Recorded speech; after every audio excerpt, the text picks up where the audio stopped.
कायागता सती कहते हैं या शरीर की जागृति कहते हैं। तो आज हम शरीर की जागृति या कायागता सती का अभ्यास हम करने जा रहे हैं ध्यान के माध्यम से। और जैसे कि हमें पता है कि ध्यान हम बुद्ध की बताई हुई शिक्षा का सबसे महत्वपूर्ण केंद्र है, या ऐसा कह सकते हैं कि ध्यान ही है जिसके कारण कोई व्यक्ति बुद्ध होता है, या जिस प्रयासों से बुद्ध होता है उस अभ्यास में ध्यान एक अपने आप में महत्वपूर्ण शिक्षा है, जिससे हम अपने मन की एकाग्रता और शुद्धता का अभ्यास करते हुए हमारे भीतर के जो मन के क्लेश है, अशुद्धता है, उसको हम निराकरण करते हुए सत्य का साक्षात्कार करते हैं, जिस सत्य को हम प्रतीत्य समुत्पाद के अनुभव के आधार पर बुद्ध ने हमें बताया। तो प्रतीत्य समुत्पाद ये ज्ञान है, प्रज्ञा है, और ध्यान जो है उसको जानने की एक प्रक्रिया है या मार्ग है। और मार्ग और अनुभव जिसको हम साक्षात्कार कहते हैं, ये निरंतर साथ में चलने वाली प्रक्रिया है, या ऐसा हम कह सकते हैं कि ये निरंतर हम इसी अभ्यास के संपर्क में आके हम अपने जीवन को संसार से निर्वाण की तरफ या दुख से दुख मुक्ति की तरफ ले जाने का जो कुछ भी हमारा संकल्प है, या दूसरे अर्थ में हम अपने शरण गमन की प्रक्रिया का जो परिणाम कारक शरण गमन से लेके सत्य शरण गमन की तरफ ले आना, या श्रोतापन के अवस्था को अनुभव करना, जिसमें हमारे 3 बंधन टूटते हैं। तो 3 बंधन का ही सब कुछ खेल है। अगर हम सजग हो रहे हैं तो हमने अपने 3 बंधन के अवलोकन को करना, अभ्यास में लाना चाहिए कि सही में सती से हमारी सत्काय दृष्टि पे कार्य हो रहा है क्या, सती करने से हमारा शीलवत परामर्श टूट रहा है क्या, सती करने से हमारे भीतर की जो विचिकित्सा है बुद्ध धम्म संघ और हमारे कर्म को देखने की या प्रतीत्य समुत्पाद को देखने की जो हमारी शंका कुशंका है, क्या वो टूट रही है, क्या कम हो रही है।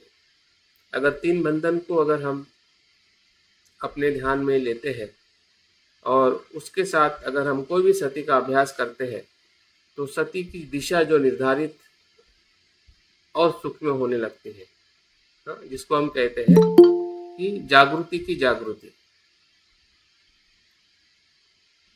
या सत्य की जागृति। हम जागृत कर्म कर रहे हैं, लेकिन उस कर्म का जो साक्षात्कार है वो 3 बंधनों से कौन से बंधन को टच कर रहा है, या वहाँ पे कुछ अनुभव हो रहा है कि ये बंधन कहीं न कहीं टूट रहा है या इस पे कार्य हो रहा है। तो मुझे लगता है कि जो हमारी काया है, तो काया से बनी जो हमारी सत्काय दृष्टि है, जिसको हम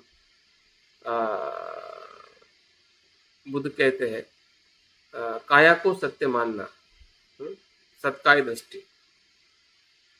सत्काय दृष्टि पे कार्य करने के लिए हमें काया की सत्यता का साक्षात्कार अनुभव करना अत्यंत आवश्यक है, क्योंकि काया से जो कुछ भी हमारे जीवन में कर्म संस्कार या जो भी सुख और दुख जो है, काया के आधार पर ही हम ज़्यादा से ज़्यादा अनुभव करते हैं। हमारा मन का अनुभव भी काया के आधार पर ही होता है। जैसे कि अभी मैं बोल रहा हूँ, आप सुन रहे हैं, इसमें काया है और मन भी है, लेकिन काया का इसमें परसेंटेज ज़्यादा है। जब आपके कान सही है तो ही आप शब्दों को सुन सकते हैं, और सुनने से जो बोध होता है वही विज्ञान है, जिसको हम स्रोत विज्ञान कहते हैं। तो जो विज्ञान उत्पन्न होता है, जिसको हम व्यवहारिक या शरीर का मन कहते हैं, हमारे पास में 2 स्तर पे मन काम करता है। एक शरीर का मन होता है, एक मन का मन होता है, जिसको मनोविज्ञान कहते हैं। तो शरीर को समझने से शरीर का विज्ञान कैसे उत्पन्न होता है, यह हमें समझ में आता है। और जब हम मन को समझते हैं तो मन का विज्ञान क्या है जो हमें अज्ञान और प्रज्ञा की तरफ ले जाता है। तो अज्ञान और प्रज्ञा का जो आधार है हमारा शरीर का विज्ञान आधार है। हाँ, अगर हमें मन के विज्ञान को समझना है, हाँ, जैसे कि मन में विचार कैसे आते हैं, हाँ, मन में सुख और दुख क्यों होता है, हाँ, इसको अगर हमें जानना है तो काया का जो शरीर का जो विज्ञान है या शरीर की जो हमारी समझदारी और ना समझदारी, अभी हमारी काया की समझदारी जो है बाहर के रूप को देखकर है, जो हमने अपने शरीर को या औरों के शरीर को हम देखते हैं, रूप को देखते हैं, जिसको हम भौतिक जगत कहते हैं, या संसार का जो बाह्य स्वरूप जो है, जो रूप में विभाजित है या रूप में हमें महसूस होता है, या ये आकार में महसूस होता है, ऐसी सभी वस्तु मात्राएं भौतिक हो सकती है या अभौतिक भी हो सकती है, जिसमें मनुष्य का जीवन या मनुष्य का शरीर जो है भौतिक होने के साथ में भी वो जीवित है। दो प्रकार से भौतिक वस्तु हमें दिखाई देती है जिसमें जीवन नहीं है, निर्जीव है, जैसे कि आपका टेबल, कुर्सी, घर, मोबाइल, ये भौतिक वस्तु है, ये भी रूप है। और दूसरा रूप वो भी है कि जिसमें जीव है या जीवन है, उस रूप के अंदर फिर वो कीटाणु हो सकते हैं, जो सूक्ष्म जीव हो सकते हैं, वनस्पति हो सकते हैं, प्राणी हो सकते हैं और मनुष्य हो सकता है। ये रूप है। तो रूप का दो स्वरूप में हम उसको देख सकते हैं, जिसको हम काया कहते हैं, दूसरे अर्थ में रूप कहते हैं। तो एक निर्जीव रूप स्वरूप में वो भी रूप है, वो भी काया है, जो हमें भौतिक जगत में दिखाई देती है। हाँ? और हमारा जब शरीर के रूप में जब हम बात करते हैं, हाँ, तो सजीव रूप में भी रूप है, क्योंकि उसके अंदर भी वही चार घटक है जो भौतिक निर्जीव वस्तुओं में है, जिसको हम पृथ्वी, आप, तेज, वायु कहते हैं। लेकिन ये सजीव होने का कारण है क्योंकि इसमें चेतना है, चित्त है, विज्ञान का उत्पन्न होना। हाँ, ये एक मनुष्य के रूप में एक प्राकृतिक और नैसर्गिक संभावना है, या जिसको हम कह सकते हैं कि यह प्रतीत्य समुत्पन्न से उत्पन्न होने वाली प्रक्रिया है, जिसमें इस शरीर में या इस भौतिक रूप में एक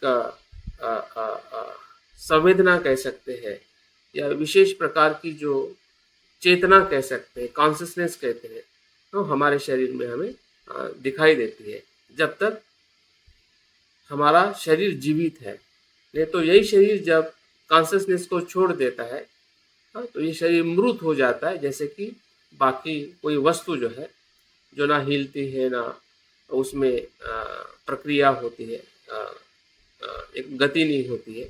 तो ऐसा ही हमारा शरीर जब हम मृत होते हैं, डेथ जो बॉडी जो है, उसी प्रकार से जिस प्रकार से कोई वस्तु हमें भौतिक जगत में दिखाई देती है। तो काया को समझना बाह्य रूप में और उसी प्रकार से भीतर के रूप में, इसके अलग अलग प्रकार की बुद्ध की शिक्षाएं है, अलग अलग प्रकार से ध्यान का अभ्यास बताया जाता है, और उसका अभ्यास हम काफ़ी अलग अलग प्रकार से कर चुके हैं। तो आज हम फिर से उस अभ्यास का सराव करने जा रहे हैं, और ये बहुत ही महत्वपूर्ण है। इसका हम जितनी बार अभ्यास करें उतना कम है, क्योंकि हर समय की जो जागृति की अवस्था जो है, वो कहीं ना कहीं हमें और दूसरे स्तर में ले जाने के लिए मदद करती है। क्योंकि अभी जो हमारी जागृति की अवस्था है, भले पहले से अच्छी है, अगर हम कुछ समय से अभ्यास कर रहे हैं, तो उसके पहले को जब हम देखते हैं, उससे थोड़ी और विकसित है। अगर हम अपने देखने की या समझने की प्रक्रिया को आज वर्तमान में देखते हैं, लेकिन फिर भी वो पर्याप्त नहीं, संपूर्ण नहीं है। वो संपूर्ण जागृत अवस्था नहीं है। तो संपूर्ण जागृत अवस्था को हम तभी प्राप्त कर सकते हैं कि हम निरंतर प्रयास करें, और निरंतर प्रयास के अंदर वही विषय है या वही अभ्यास है जो हमने पहले किया था। अभ्यास वही हो सकता है लेकिन अनुभव वही नहीं होगा। आपका चलना वैसे ही हो सकता है लेकिन चलने का अनुभव जो आपका सुबह होगा वो दूसरे दोपहर के समय वो अनुभव नहीं होगा। हाँ, शरीर तो चलेगा, पैर आप वैसे ही रखोगे जैसे आपने सुबह रखे हैं। हाँ, लेकिन रखने का जो प्रक्रिया एक जैसी हो सकती है लेकिन उसके अनुभव हमें अलग अलग स्तर में दिखाई देते हैं। तो वो जागृति का अनुभव जो है मुझे लगता है कि उसको हमने खास समझना है। और इसलिए जो हम काया सती या काया गति का जो अभ्यास करने जा रहे हैं उसके 4 घटकों को, जिसको हम 4 धातु के नाम से जानते हैं भौतिक रूप में, पृथ्वी, आप, तेज, वायु, और उससे उत्पन्न होने वाला विज्ञान। क्योंकि जब तक काया को विज्ञान नहीं है तो उससे निर्माण होने वाली जो सत्काय दृष्टि है वह हमें समझ में नहीं आएगी, क्योंकि विज्ञान से ही दृष्टि उत्पन्न होती है। जैसे कि भौतिक वस्तु जो हम भौतिक रूप में देखते हैं, जो निर्जीव है, उसकी कोई दृष्टि नहीं है, क्योंकि वो वस्तु मात्रा होने के बाद में भी उसमें विज्ञान नहीं है। वो अपने आप में नैसर्गिक प्रक्रिया में उत्पन्न होती है और नष्ट होती है। लेकिन जब हम उसी ही भौतिक रूप के हमारे रूप को देखते हैं, एक भौतिक रूप के शरीर के रूप में, तो इस भौतिक शरीर के रूप में हमारे साथ में विज्ञान है, और विज्ञान के होने के कारण ही, और उस विज्ञान को या काया के होने वाली प्रक्रिया को नहीं समझने के कारण ही सत्काय दृष्टि उत्पन्न होती है, कि हम शरीर को ही सत्य मान बैठते हैं जो भौतिक रूप में हमें निरंतर अनुभव होता है। बचपन से लेके अभी तक जो भी हमारे साथ ये काया का बाह्य रूप जो है, या जो जो भी हमें शरीर के साथ जो हमने कर्म किए हैं, फिर वो काया के कर्म हो, वाचा के कर्म हो, और जो हमारे 5 इंद्रिय है भौतिक रूप में, हम 6ठी इंद्रिय की बात नहीं कर रहे यहाँ पे, 5 इंद्रियों के 5 जो विज्ञान है उसकी हम बात कर रहे हैं।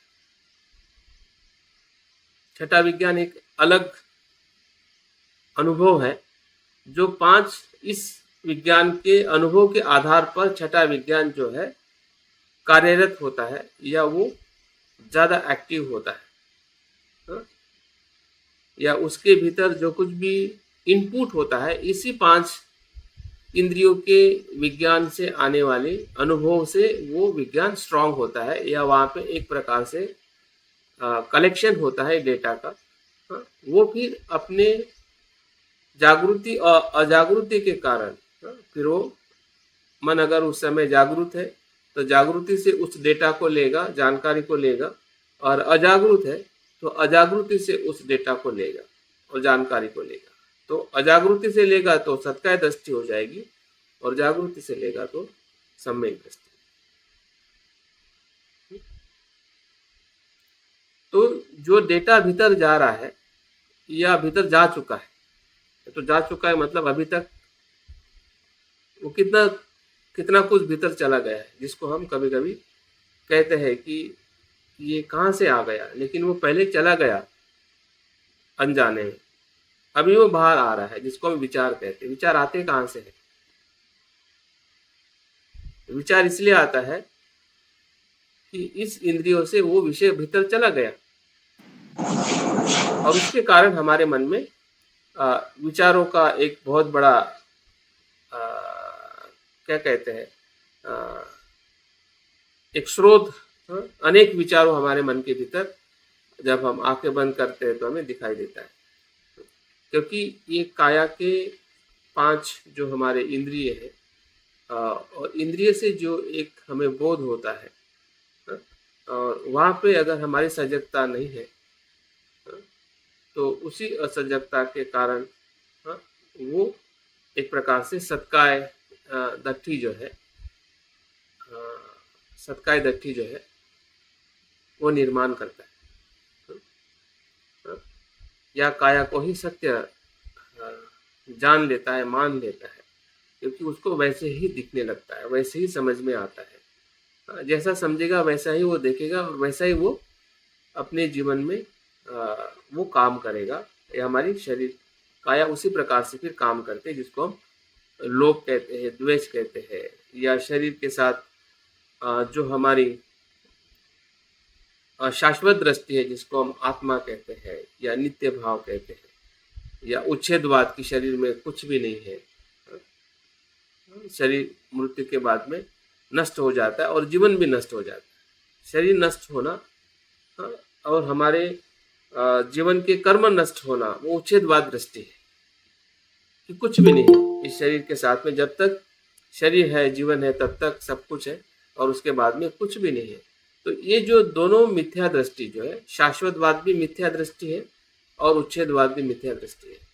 तो दोनों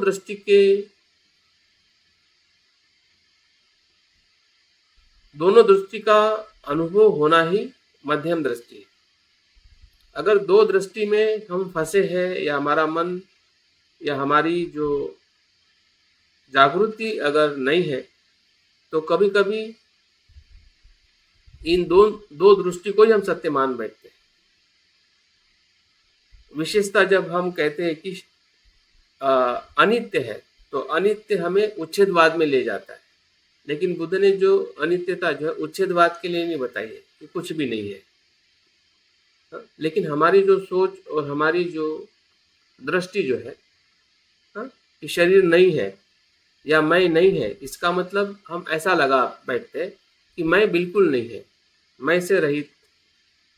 लेकिन मैं से रहित मतलब क्या? मैं से रहित तो हो नहीं सकता है ना। मैं तो होता है, लेकिन कैसा मैं होता है? मध्यम मैं होता है, जिस मैं के अंदर निरंतर बदलाव है, जिस मैं के अंदर आत्मा नहीं है, जिस मैं के अंदर आसक्ति नहीं है, ऐसा मैं।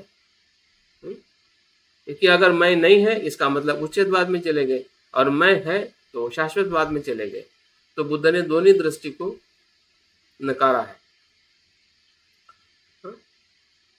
तो बुद्ध की शिक्षा लेते हुए भी कभी कभी हम एक तो शाश्वतवाद में चले जाते हैं या उच्छेदवाद में चले जाते हैं। ये बुद्ध की दृष्टि नहीं, हमारी दृष्टि से हम बुद्ध के धम्म को समझ रहे हैं। तो यहाँ पे कहीं हमारी भूल हो रही है क्या? हमारा जो अभ्यास जो है, क्या इस दृष्टि से हम कर रहे हैं? स्पेशली जब हम आत्मा अनात्मा की बात करते हैं, नित्य अनित्य की बात करते हैं, और उसमें जो कुछ भी हम समझते हैं या हमें अनुभव होता है, तो हमने अपने दृष्टि का अवलोकन करना चाहिए कि मैं किस आधार पर बुद्ध की दृष्टि को देख रहा हूँ। मध्यम आधार पर देख रहा हूँ या कहीं शाश्वत और उच्छेदवाद के अनुभव पे नहीं देख रहा हूँ। तो ये सत्य की जागृति, ये सत्य है। और सत्य किसका है? ये बुद्ध ने जो अनुभव किया है कि अस्तित्व ना शाश्वत है ना उच्छेद है, अस्तित्व जो है ये मध्यम में है।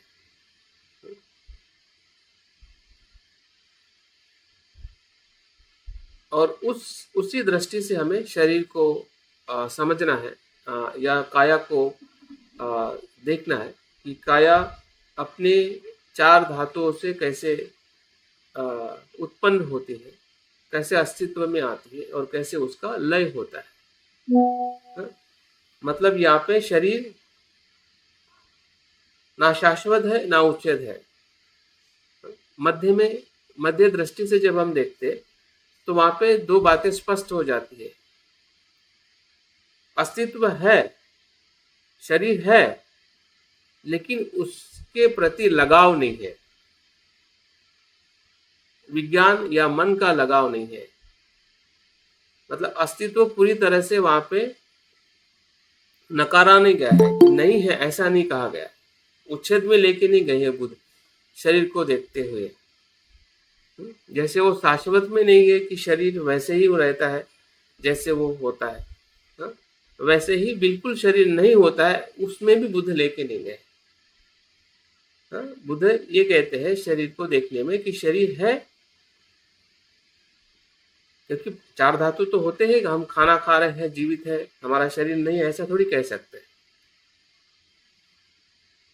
शरीर है, लेकिन शरीर के देखने की जो दृष्टि जो है उसमें बदलाव हो गया है, ताकि हम शरीर को होते हुए भी उसके साथ में जो हमारी प्रक्रिया जो है आसक्ति की, द्वेष की, उससे मुक्त होके शरीर का हम आनंद ले रहे हैं, या आनंद लेने के मार्ग पर है, वही मध्यम मार्ग। अगर शरीर को देखते हुए हमें अगर डर लगता है, चिंता आती है, और फिर भी हम कहते हैं कि मैं शरीर को देख रहा हूँ या स्मृतिमान हूँ, तो निश्चित ही कहीं न कहीं हमारी भूल हो रही है। मतलब हम एक प्रकार से शरीर को उच्छेदवाद में लेके जाकर हम अपनी दृष्टि से देख रहे हैं, क्योंकि हमें लगेगा अभी शरीर बिल्कुल कुछ नहीं है, तो अभी क्या करें। एक प्रकार से हमें भय निर्माण होगा, या शरीर के प्रति हमें हीनता भाव आएगी, हमने किए हुए कर्म के प्रति हम एक प्रकार से निराश हो जाएंगे, हताश हो जाएंगे। तो हताशा, निराशा जो है, इसलिए जब बुद्ध के धर्म पे एक प्रकार से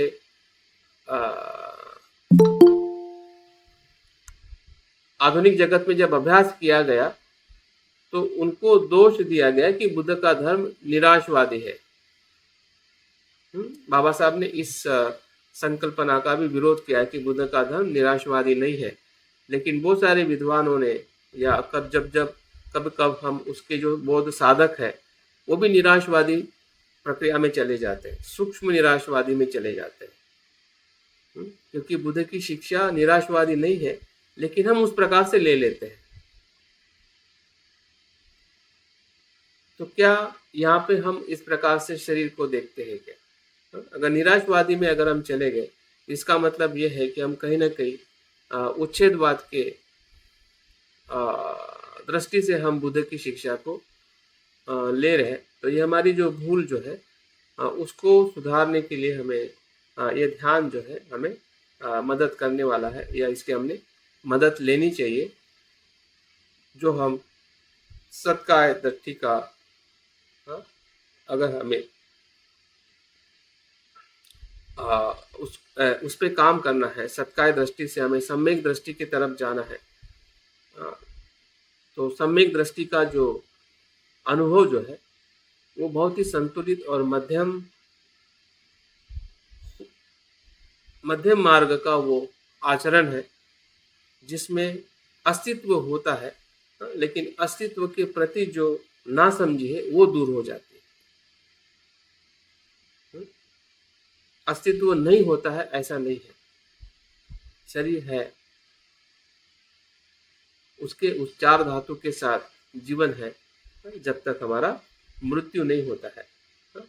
तो क्या होता है और क्या नहीं होता है, इसका जो तालमेल जो है वो हमें अपने जागृति से, अभ्यास से हमें जानने का प्रयास करना है, ताकि हम अपनी काया की जो सत्यता जो है उसको जानते हुए हम अपने मन के भीतर जो उसकी अस्पष्टता है या नासमझी है उसको हम दूर करें, ताकि हमारी जो काया जो है, जितनी काया की सत्काय दृष्टि टूटेगी उतनी ही मन की टूटेगी, क्योंकि मन काया के आधार पर बना है। भले मन ने सब कुछ निर्माण किया है, लेकिन वो मन का निर्माण जो है ये काया के 5 इंद्रियों के आधार पर ही हुआ है, क्योंकि उसी डेटा से हमारा मन जो है बचपन से लेके या जब भी हमें ये शरीर मिला है तब तक हमारी जो संस्कारिकता जो है इसी ही काया के इंद्रियों से एक्सपैंड होती है, या संसार के साथ में जुड़ के उसी से सब कुछ हम ग्रहण करते हैं। अगर इंद्रिय नहीं है या इंद्रिय नहीं है जिस भी इंसान को, या कम ज़्यादा है, तो वो जानकारी उस इंद्रिय से उसके भीतर नहीं आ सकती है। अगर हम इंद्रिय रखते हुए अजागरूक है तो सभी जो अनावश्यक जो चीज है वो भी हमारे भीतर में आ जाती है। अगर इंद्रिय है, अगर हम जागरूक है, बुद्ध के पास में भी बुद्धत्व प्राप्त करने के बाद में उनके पास में इंद्रिय थे। आंखों से वो देखते थे, कान से सुनते थे। अगर कोई उनका अपमान करता था तो क्या वो शब्द नहीं सुनते थे कि अपमानित शब्द है? बिल्कुल सुनते थे। उनको भूख लगती थी तो क्या शरीर में उनको आ, भूख का एहसास नहीं होता होगा? चलने में उनको दर्द नहीं होता होगा? हाँ? वो सभी प्रकार से उनकी इंद्रिय वैसे ही थे जैसे हमारे हैं। लेकिन उस इंद्रिय में सजगता के होने के कारण, हाँ, शरीर को उस प्रकार से देखने के कारण, हाँ, या उनकी दृष्टि संपूर्ण सम्यक होने के कारण उस इंद्रिय को वो भली भांति उस इंद्रिय के माध्यम से वो जीवन जीते। तो हमारा भी कहीं न कहीं शारीरिक जो अनुभव है या काया जो है, काया के अनुभव के साथ हमें जीना है। लेकिन कैसे जीना है? जिसमें काया का अस्तित्व भी हो, लेकिन काया के प्रति जो हमारी सत्काय दृष्टि है उससे हम मुक्त हो। तो इस प्रकार से हम ये ध्यान के अनुभव के माध्यम से हम इसको और अच्छी तरह से समझने का हम प्रयास करेंगे। तो अभी अभी हम चलते हैं ध्यान के सराव की तरफ। मुझे लगता है कि इतनी जानकारी पर्याप्त है जिससे हम ध्यान करने में हमें सुविधा हो सकती है। तो आप अपनी बैठक ठीक कर लीजिए। हम इस ध्यान को 4 अवस्था में करने वाले हैं। देखेंगे कि हमारे शरीर की सत्काय दृष्टि और सम्यक दृष्टि में क्या और कैसे हम अवलोकन करें, ताकि हमारे सत्काय दृष्टि का उद्भव पता चले कि सत्काय दृष्टि कैसे बनती है, और सत्काय दृष्टि का बनना ही या उसको समझना ही एक प्रकार से सम्यक दृष्टि है।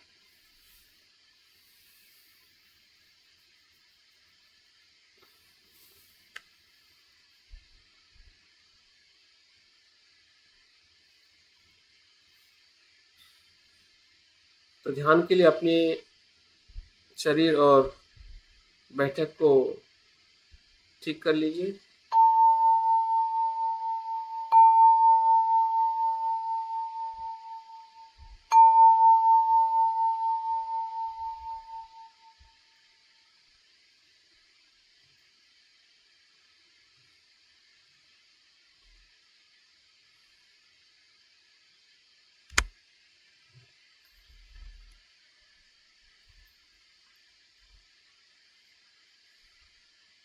आप शरीर से स्थिर और शांत है। आपके मन में आने वाले विचारों को भी आप देख पा रहे हैं। भूतकाल के, भविष्यकाल के विचार के साथ साथ वर्तमान का भी विचार है, ध्यान करने का विचार, जिसके कारण हम सुबह सुबह जगे हैं और ध्यान के लिए हम बैठे हैं। इस वर्तमान के विचार के साथ आगे बढ़िए।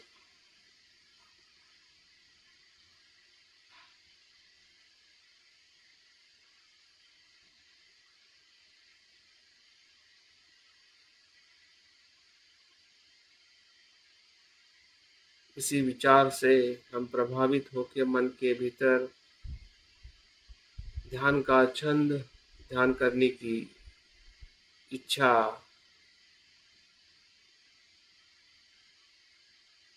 और श्रद्धा बढ़ते जा रही है।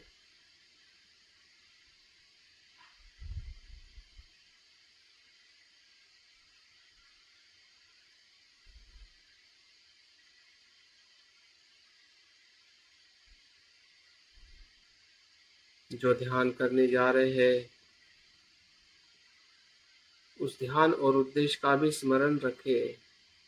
काया की स्मृति, काया की सजगता का ध्यान करने जा रहे हैं,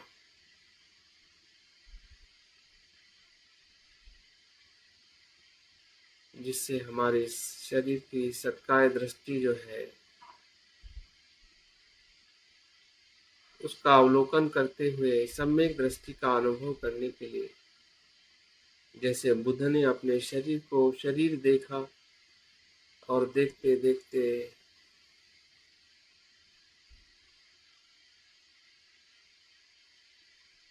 शरीर की मिथ्या दृष्टि से वो मुक्त हो गए।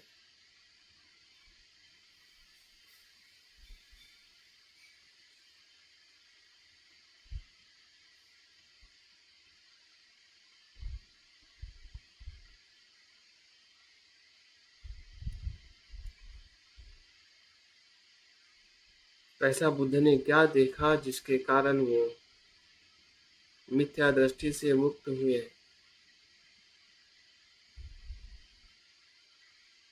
उसी का अभ्यास हम करने जा रहे हैं, जैसे बुद्ध ने किया है। अपने शरीर को जैसा है वैसा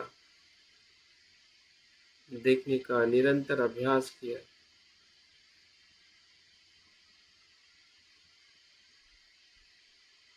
वैसे ही हम करने जा रहे हैं।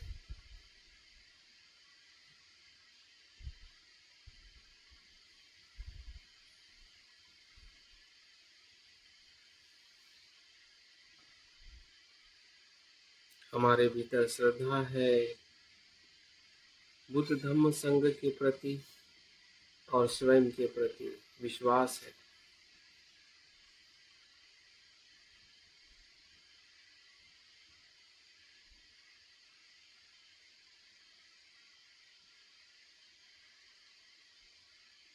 ध्यान के प्रथम चरण में हम प्रवेश करने जा रहे हैं।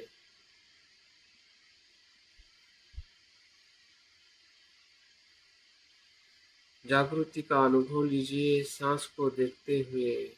सांस भीतर आ रहा है, बाहर जा रहा है। कुछ पल के लिए आनापानसति का आनंद लीजिए, क्योंकि आनापानसति ही हमें वर्तमान की सजगता में ले आती है।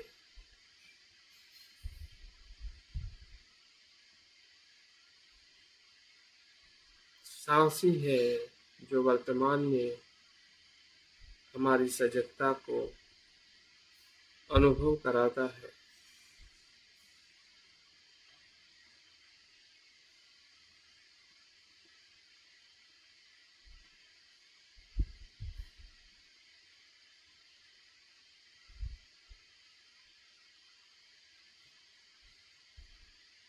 सांस की गति, सांस का होने वाला स्पर्श,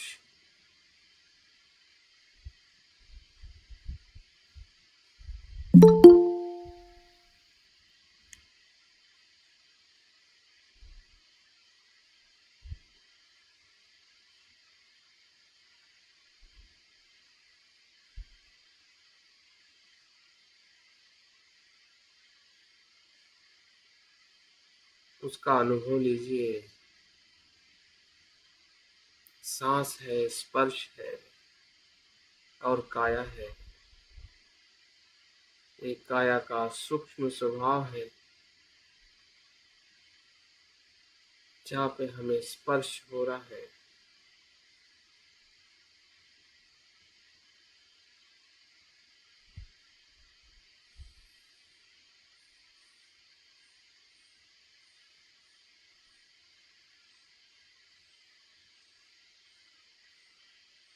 स्पर्श ही वो अनुभव है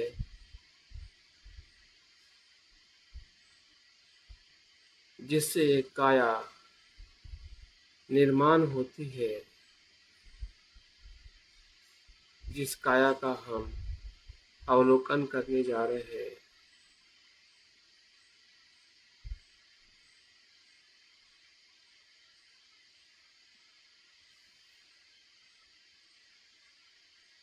स्पर्श का अर्थ है दो वस्तुओं का मिलन ही स्पर्श है। जो दो घटक, जो एक बाह्य है और एक भीतर है, उसका संपर्क होता है, उसी को ही स्पर्श कहते हैं, और स्पर्श से ही सब कुछ निर्माण होता है, फिर वो भौतिक रूप हो या मानसिक। अभी सिर्फ हमारे भौतिक रूप को ही अभ्यास करना है कि हमारे भीतर जो काया का स्वरूप है, जैसे हमारा आकार, हमारा वजन, हमारी उम्र, हमारी सुंदरता,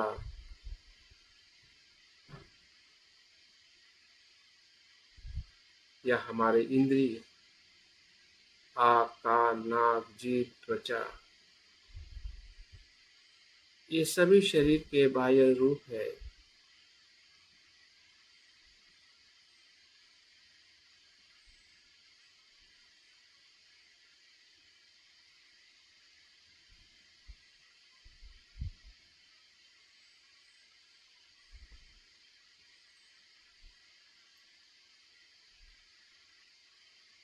हमारा बैठना हो, चलना हो, घूमना हो, कोई भी काम करना हो,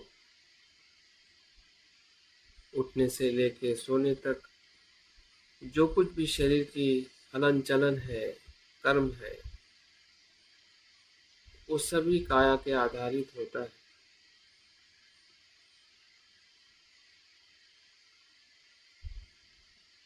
जिससे हमें शरीर का अनुभव होता है, और उसी शरीर को हम सच, सत्य और मैं और मेरा मान बैठते हैं, या मान बैठे हैं, जिसको हम सत्काय दृष्टि कहते हैं।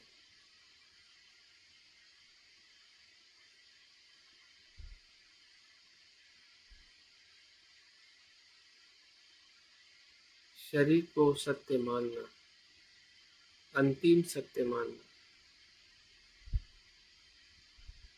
शाश्वत मानना,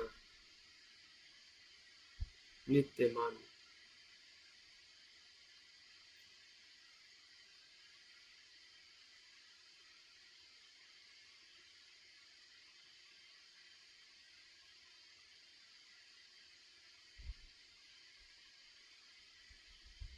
इसी सत्काय दृष्टि का हमें विश्लेषण करना है कि सत्काय दृष्टि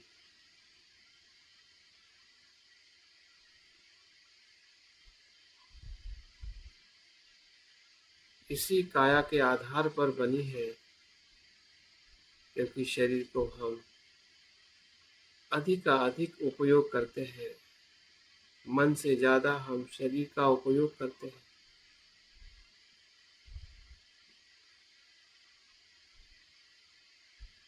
हमारी सभी तृष्णाएं,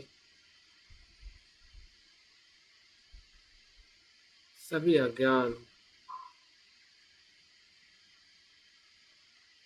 इसी काया के इर्द गिर्द बनते जाता है।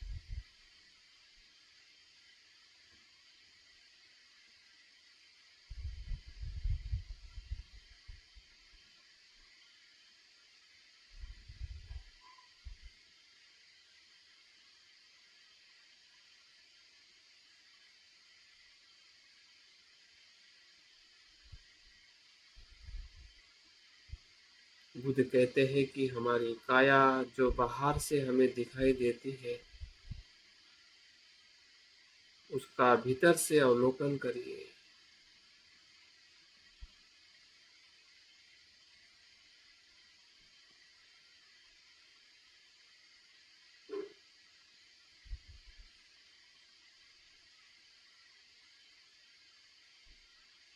तो पहले चरण में हम अपने शरीर के उस घटक का अनुभव करें, जिससे ये शरीर का आकार और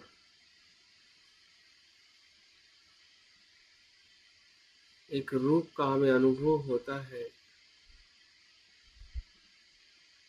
तो हमारे शरीर की जो पृथ्वी धातु है, यही उसका कारण है। अगर पृथ्वी धातु शरीर में अगर हड्डियाँ, मांस पेशियाँ नहीं होती, या ये होने के कारण ही शरीर का आकार, शरीर की सुंदरता, शरीर का चलना फिरना घूमना, सब कुछ इसी पृथ्वी धातु के आधार पर है।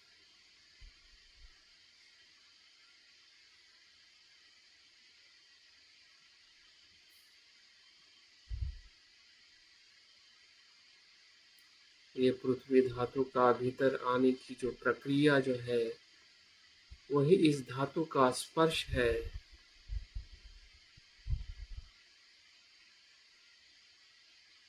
जो हमने बाह्य महाभूत पृथ्वी से लिया है, भोजन के रूप में हमने ग्रहण किया है, वही स्पर्श है।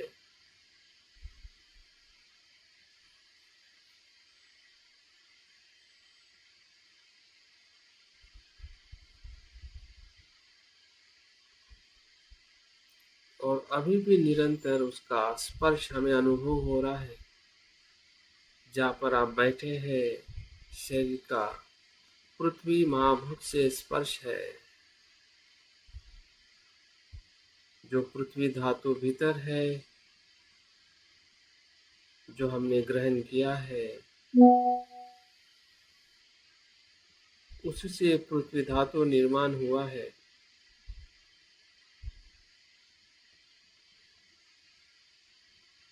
और अभी भी निरंतर उसका स्पर्श हमें हो रहा है।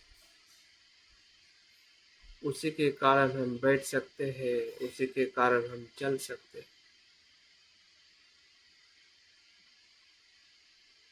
जो पृथ्वी महाभूत हमें हमारे जमीन पर, हमारे कुशन के नीचे अनुभव हो रही है, ये उसी का ही स्पर्श है।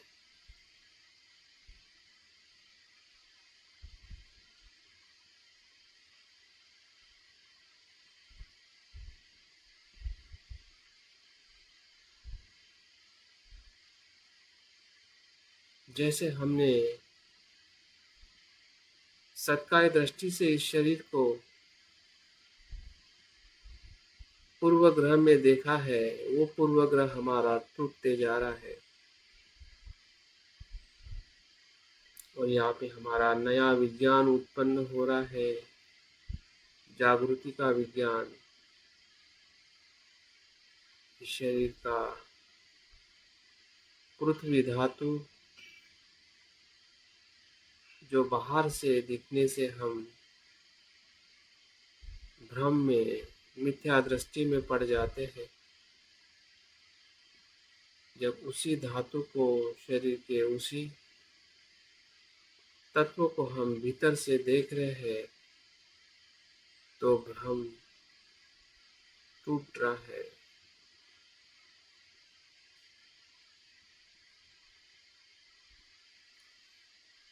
हमारी काया की जो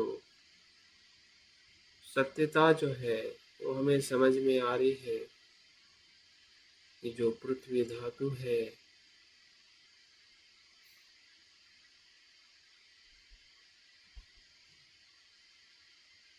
ये ना मैं हूँ ना मेरा है, ये तो प्रकृति से उत्पन्न है।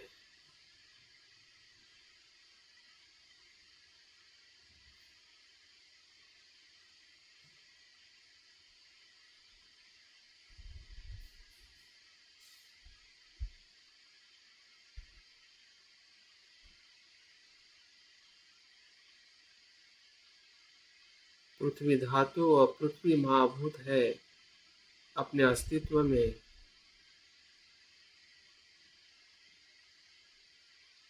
और निरंतर बना रहेगा जब तक ये ब्रह्मांड है।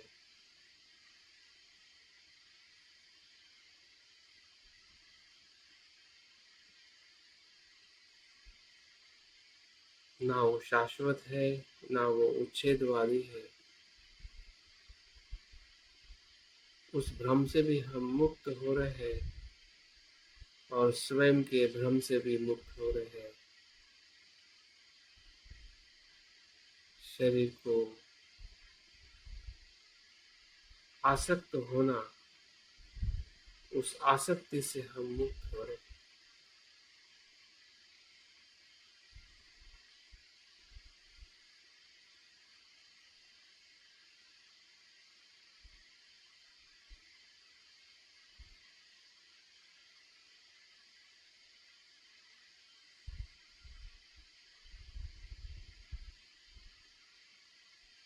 ध्यान के दूसरे चरण में देखिए, जैसे पृथ्वी धातु है, भीतर के दूसरे घटक का अनुभव करिए, जो हमारे भीतर में तरलता है, खून है, पसीना है, पानी है। ये जल धातु है, शरीर का महत्वपूर्ण घटक है, जिसे हम शरीर कहते हैं, काया कहते हैं। तो उस काया के भीतर सर से लेके पांव तक जल ही जल है। जल का अनुभव हमारे शरीर में हमें हो रहा है।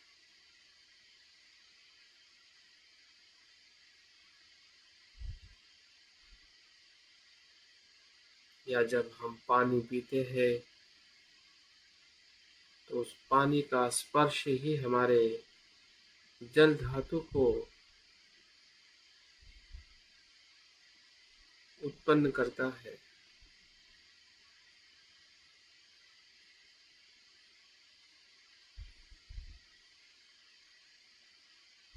जो जल धातु जो हमारे शरीर के बाहर जल महाधातु है, उसी से हम ग्रहण करते हैं।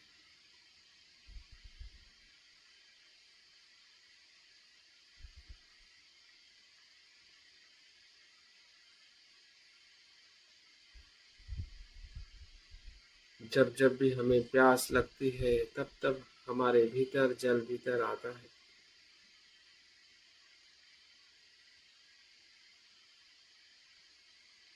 इस प्रक्रिया का अनुभव लीजिए। किस महाभूत से किस धातु का भीतर आना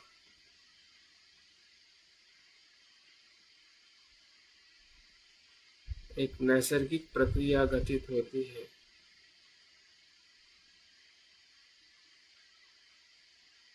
इसमें ना मैं है, ना मेरा है, सब कुछ प्रतीत से उत्पन्न है। उत्पन्न होने का कारण है।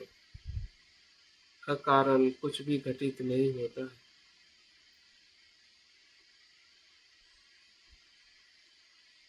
इसमें ना इच्छा है, ना तृष्णा है, ना भय है।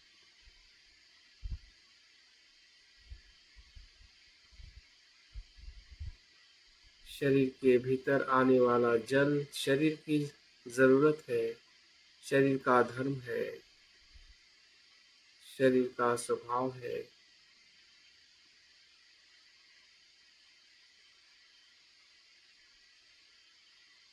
जिस शरीर को हम मैं मेरा मिथ्या दृष्टि से देख रहे थे, उस दृष्टि से हम मुक्त हो रहे हैं। हम प्रयास कर रहे हैं कि हमारे शरीर के जो चारों धातु है कैसे उत्पन्न होते हैं।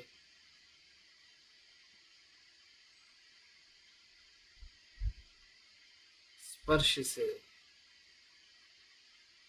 पानी का स्पर्श जो बाहर के पानी से होते हुए भीतर का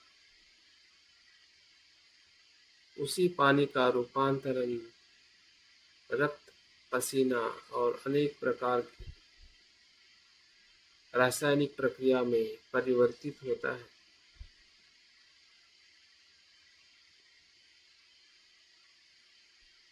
ये जल धातु का ही परिवर्तन है।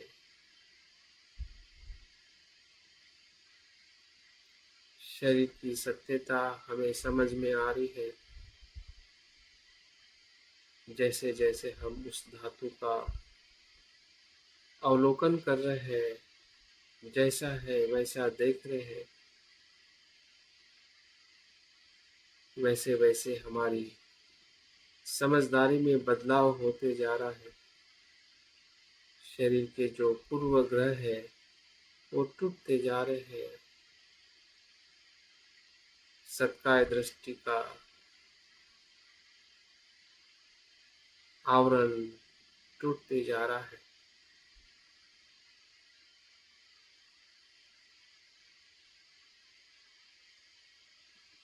ध्यान के तीसरे चरण में प्रवेश करें। जैसे हमने पृथ्वी और जल धातु को देखा है, उसी प्रकार से अग्नि धातु का अनुभव करें। शरीर का तापमान ही अग्नि धातु है, जो हमारे शरीर में मिनिमम टेम्परेचर होता है। जठराग्नि है, जिससे भोजन का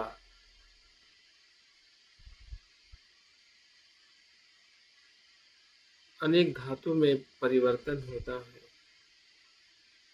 जो भी हम भोजन लेते हैं, इसी अग्नि से पचन होता है। इसका स्पर्श निरंतर हमें होता है, सूर्य के तापमान से, सूर्य के प्रकाश से।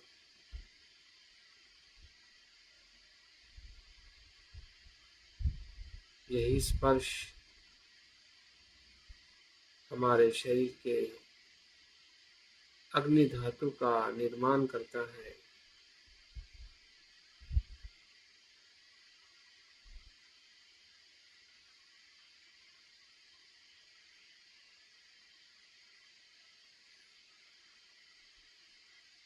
यही इस धातु का आधार है।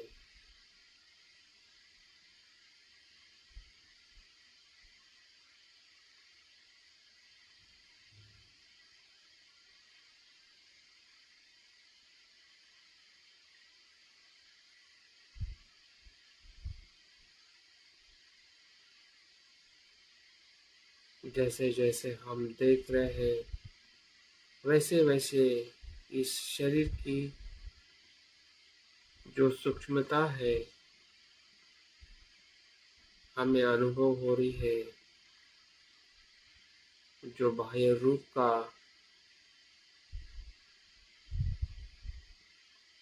रूप की आसक्ति है वो टूटते जा रही है।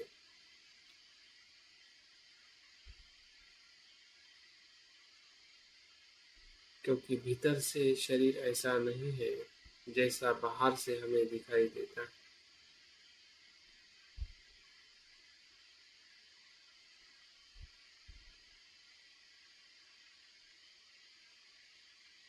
सब कुछ किसी ना किसी कारण पर निर्भर है। जिस कारण से निर्भर है उसको हम देख रहे हैं। हमारे भीतर की जो उष्णता है वो बाह्य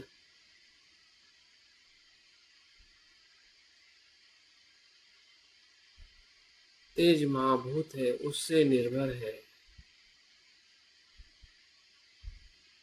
अपने आप में स्वतंत्र नहीं है। ये मेरी इच्छा से, मेरे तृष्णा से ना निर्माण होती है, ना मैं निर्माण कर सकता हूँ।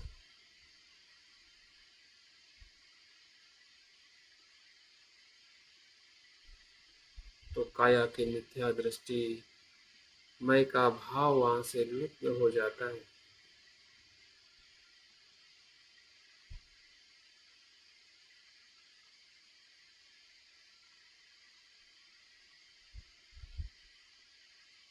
तेज धातु भी ना मैं हूँ ना मेरा है।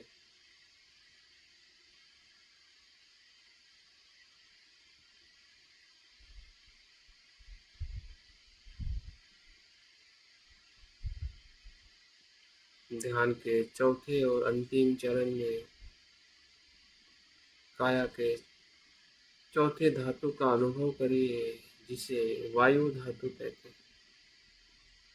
वायु धातु का हमें अनुभव हमारे शरीर में जो गतिशीलता है, हमारे भीतर के अंगों की जो चलते रहते हैं निरंतर, कि हमारा मस्तिष्क हो, हृदय हो, रक्त का प्रवाह हो, सब कुछ चल रहा है क्योंकि वो गतिशील है। जहाँ पे गति रुक जाती है वहाँ पे यही शरीर मृत या डेथ घोषित हो जाता है। हमारा जीवन गति के कारण ही संभव है। जो सांस का स्पर्श है, उस सांस का स्पर्श ही इस गति का कारण है। ये शरीर की और सूक्ष्मता है जो हमें इस धातु से समझ में आ रही है।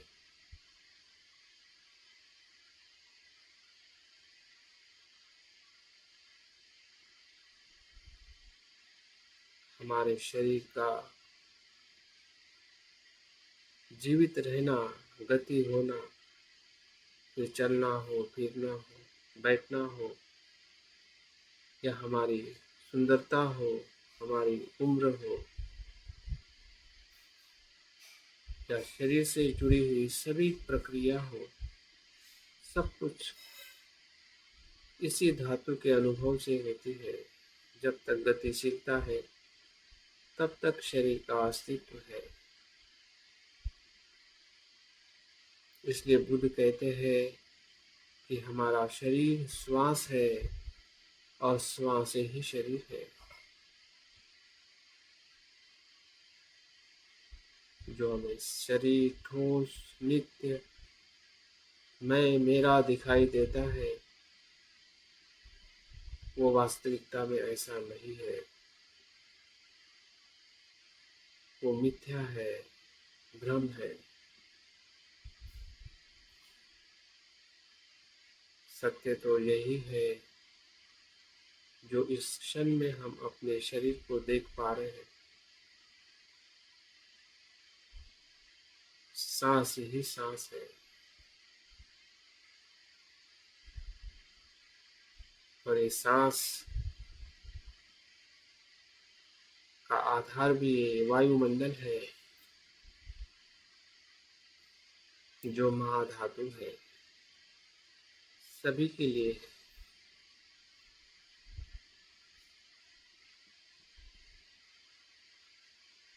इसमें ना मेरा नियंत्रण है, ना किसी का नियंत्रण है।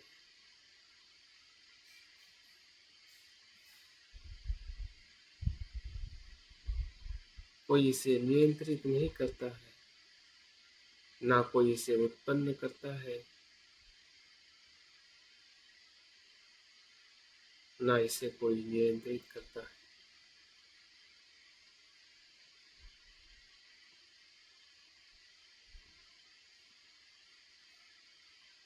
ये अस्तित्व में अपने अनेक कारणों के आधार पर निर्माण हुआ है, जिसे हम वायुमंडल कहते हैं।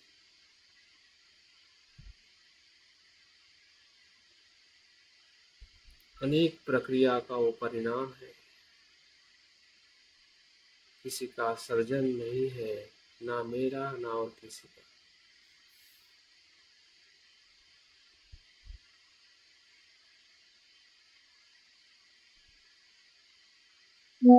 इस भ्रम से हम मुक्त हो रहे हैं, क्योंकि हम जान रहे हैं कि क्षण प्रति क्षण मेरा स्पर्श ही, सांस का स्पर्श ही जीवन है। इस काया का जीवित रहने का आधार है।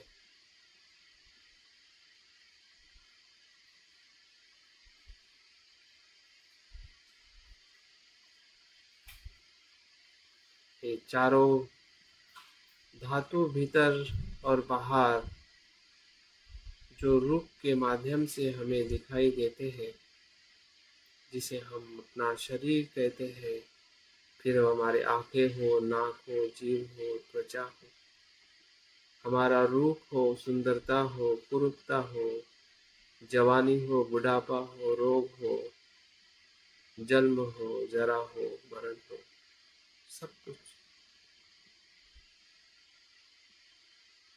ये हमारे कर्म हो, जो काया से हमने कुशल किए हैं या कुशल, वाणी से कुशल किए हैं अकुशल, ये सभी काया के कर्म हैं।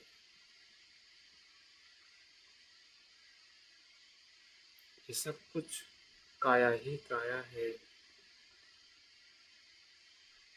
जो काया भीतर से और बाहर से, इस चार महाभूत जो बाहर अस्तित्व में है, पृथ्वी, आप, तेज, वायु,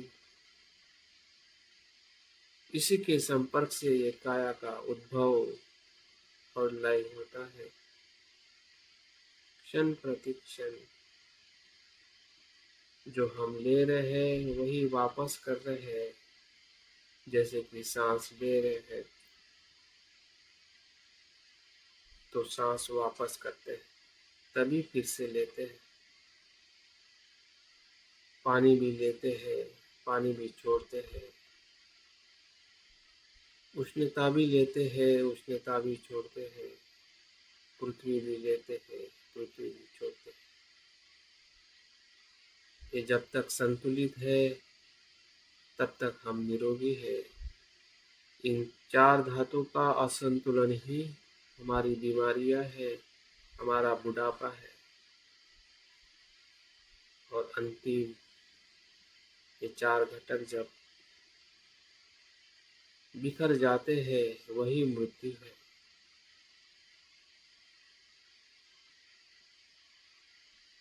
और जो रहता है हमारे कर्म के परिणाम, विज्ञान में, चित्त में संस्कारित होते हैं।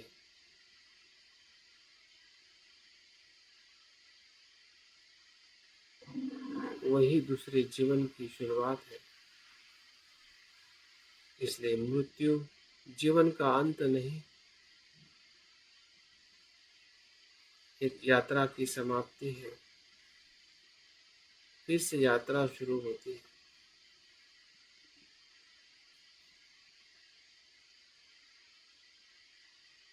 लेकिन इस यात्रा की समझदारी ही हमें निर्भर करती है कि हम किस गति में हमारा प्रवेश होने वाला है।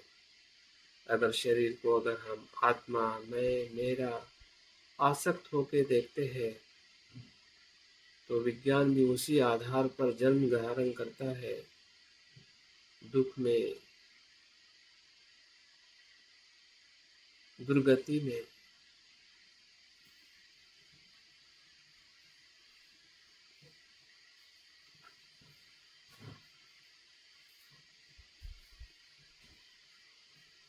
अगर इसी काया को हम जैसा है वैसा देखते हैं, ना काया मैं हूँ ना मेरा है,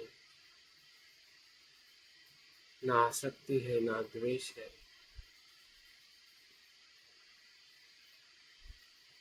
इस जागृति से छूटने वाली काया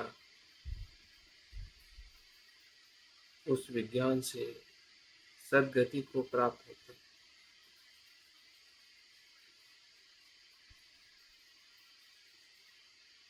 या निर्वाण के गति में प्रवेश होते हैं।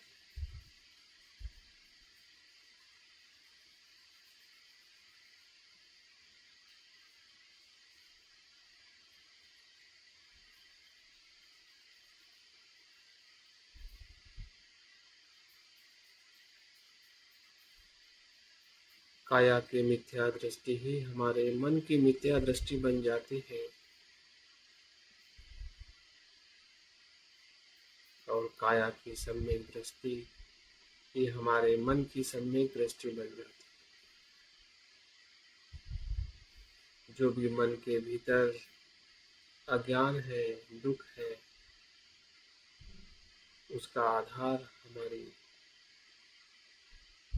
काया की अजागृति ही है।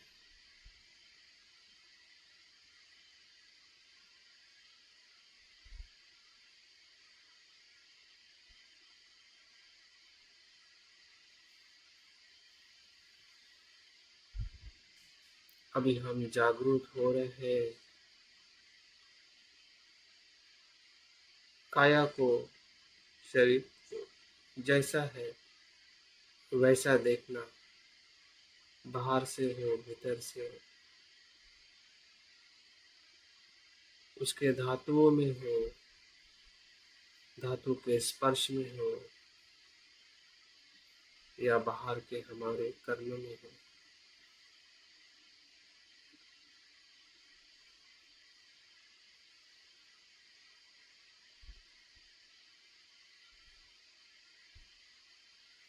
सब कुछ वैसे ही है जैसे उसका स्वभाव धर्म है। ना ये मैं से उत्पन्न होता है, ना लय होता। वो अपने कारण से ही उत्पन्न होता है और कारण से ही लय होता है।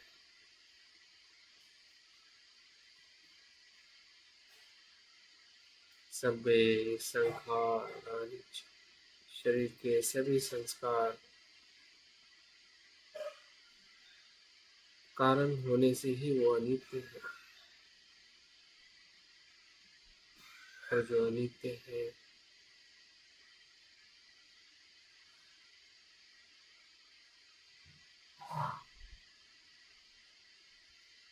वो ना मैं हूँ ना मेरा है।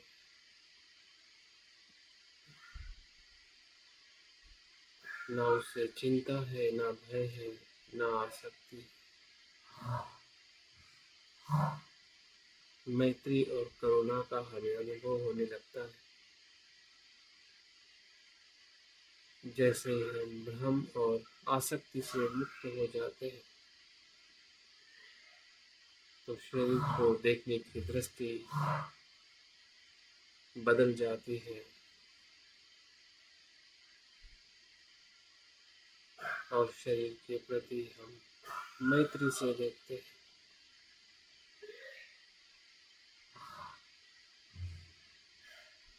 भय से मुक्त देखते हैं।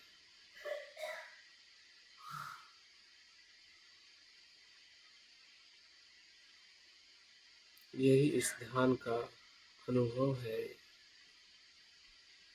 काया की सती, काया की सजगता